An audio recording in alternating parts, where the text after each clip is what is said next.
আচ্ছা বেগুন কি আমার পিছন ছাড়বে না? না দেখ বেগুন দিয়ে কি বানাই, তখন তুই বলবি মা আর একদিন করো। নুন হলুদ মাখিয়ে রেখেছি দেখ। মাখিয়ে নিয়েছো? হ্যাঁ। ঠিক আছে, এবার এবার সরষের তেলের মধ্যে বেগুনগুলোকে ভেজে নেবে। ভেজে নিচ্ছি। সমস্ত বেগুনগুলো এখানে দিয়ে দেওয়া হয়েছে। এবার যেমন বেগুন ভাজে এরকম উল্টে পাল্টে একটু লাল লাল করে ভেজে নিতে হবে। বেগুনগুলো লাল লাল করে ভেজে নিয়েছি, এবার তুলে নিচ্ছি একে একে।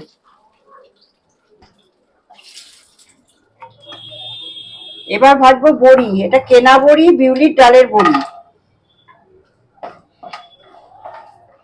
বড়িগুলো এখানে লাল লাল করে ভাজা হয়ে গেছে, বড়িগুলোকে এবার তুলে নেওয়া হলো।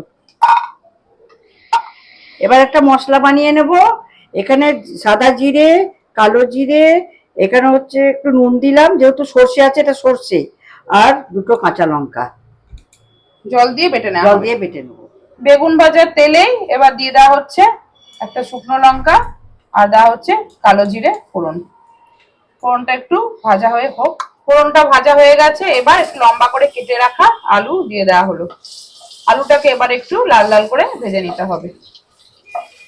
এখানে আলুগুলো লাল লাল করে ভাজা হয়ে গেছে, আর তেল আমরা একটু মনে হচ্ছিল বেশি হয়েছে, তেল একটু কমিয়ে নিলাম, লাগবে না অতটা। এবার যে মশলাটা বাটা হয়েছে সেই বাটা মশলাটা এবার এর মধ্যে দিয়ে দেব। এবার ওই মিক্সির বাটি ধোয়া জল একটু দিয়ে দেওয়া হলো। এবার এটাকে একটু কষিয়ে নিতে হবে। এবার দিচ্ছি একটু গুঁড়ো মশলা। এখানে দিচ্ছি লঙ্কা গুঁড়ো, হলুদ গুঁড়ো, নুন আর চিনি। এটা কিন্তু সম্পূর্ণ নিরামিষ রান্না, নিরামিষের দিন তোমরা করতে পারো। সব শুদ্ধ আবার এটাকে একটু রান্না করে নিতে হবে। এবার আমার কষানো হয়ে গেছে, এবার খানিকটা জল দেবো, আলু সেদ্ধ হওয়ার মতো জল দেবো।